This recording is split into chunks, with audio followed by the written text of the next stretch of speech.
Pushpa 2 back ground విషయంలో జరిగిన వివాదం అందరికీ తెలిసిందే. దేవి శ్రీ ప్రసాద్ ఇచ్చిన అవుట్పుట్ నచ్చలేదని అజనీష్, తమన్, శ్యామ్ సిఎస్ లను వాడుకున్నారట. చివర్లో తమన్, అజనీష్ ఇచ్చిన దాన్ని పక్కన పెట్టారట. శ్యామ్ సిఎస్, దేవి శ్రీ ప్రసాద్ ఇచ్చిన బీజిఎం ను వాడారట. ఇక టైటిల్స్ లో ఎవరికి క్రెడిట్ ఇస్తారు అని అంతా అనుకున్నారు. టైటిల్స్ లో మాత్రం దేవి శ్రీ ప్రసాద్, శ్యామ్ సిఎస్ పేర్లు కనిపించాయి. కానీ శ్యామ్ సిఎస్ ఇప్పుడు కాస్త తేడాగా చెబుతున్నాడు. పుష్ప 2 బ్యాక్ గ్రౌండ్ స్కోర్ విషయంలో జరిగిన చర్చలు అందరికీ తెలిసిందే. చివరి నిమిషం వరకు దేవి శ్రీ ప్రసాద్ ఇచ్చిన ఆర్ఆర్ గురించి ఏం చెప్పకుండా సైలెంట్ గా ఉండిపోయారు. చివర్లో దేవి ఇచ్చిన ఆర్ఆర్ నచ్చలేదని తమన్, అజనీష్, శ్యామ్ సిఎస్ వంటి వాళ్ళని రంగంలోకి దించారట. ఇక ఈ ముగ్గురు కలిసి పుష్ప 2 పనులు చూసుకున్నారట. ఈ విషయాలన్నీ తమన్ బయట పెట్టేశాడు. మేం ముగ్గురం వాట్సాప్ గ్రూప్ పెట్టుకున్నాం, అందులో చర్చించుకుంటాం. 15 రోజుల్లో మొత్తం సినిమా కంప్లీట్ చేసి ఇవ్వమని అన్నారు.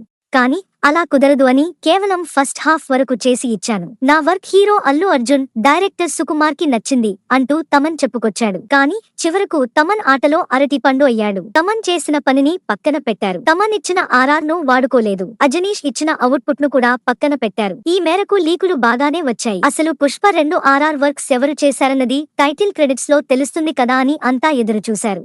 టైటిల్స్ లో శ్యామ్ సిఎస్, దేవి శ్రీ ప్రసాద్ పేర్లు వచ్చాయి. అంటే ఈ ఇద్దరూ సినిమాకు ఆర్ఆర్ ఇచ్చారు అని అంతా ఫిక్స్ అయ్యారు. కానీ ఇప్పుడు శ్యామ్ సిఎస్ మీడియాతో పంచుకున్న విషయాలు షాకింగ్ గా ఉన్నాయి. పుష్ప 2 పూర్తి చిత్రానికి తానే ఆర్ఆర్ ఇచ్చానని అన్నాడు. ఇప్పుడున్న దాంట్లో 90% తాను కొట్టిందే ఉందని నేషనల్ మీడియాతో పంచుకున్నాడు. ప్రస్తుతం ఈ కామెంట్లు వైరల్ అవుతున్నాయి. ఇది దేవి శ్రీ ప్రసాద్ సినిమానే, కానీ మేకర్లు ఇది అనుకున్న టైంలో పూర్తి చేయాలని అనుకున్నారు. అందుకే నన్ను ఈ ప్రాజెక్టులోకి తీసుకున్నారు. నేను మామూలుగానే సినిమా లవర్ని. ఆడియన్స్ కోణంలోంచి ఆర్ఆర్ ఇవ్వాలని అనుకుంటాను. పుష్ప 2లో భాగం అవ్వడం నాకు ఎంతో ఆనందాన్ని ఇచ్చింది అంటూ ఇలా శ్యామ్ సిఎస్ చెప్పుకుంటూ పోయాడు. 90% శ్యామ్ సిఎస్ ఆర్ఆర్ ఉంటే ఇక దేవి శ్రీ ప్రసాద్ చేసింది ఏంటి అని అంతా అనుకుంటున్నారు. ఈవెంట్లలో సుకుమార్, రాజమౌళి, బన్నీ చెప్పింది తప్పు అన్నట్ట అని అంతా చర్చించుకుంటున్నారు. ఇంట్రో, క్లైమాక్స్ అంటూ ఇలా ప్రతి సీన్ గురించి చెబుతూ బన్నీ, సుక్కు, జక్కన్న దేవిని పొగిడిన సంగతి తెలిసిందే. మరి ఈ కాంట్రవర్సీలో క్లారిటీ ఎప్పుడు వస్తుంది? ఏ పోర్షన్ కు ఎవరు కొట్టారు అన్నది ఎప్పుడు తెలుస్తుందో చూడాలి.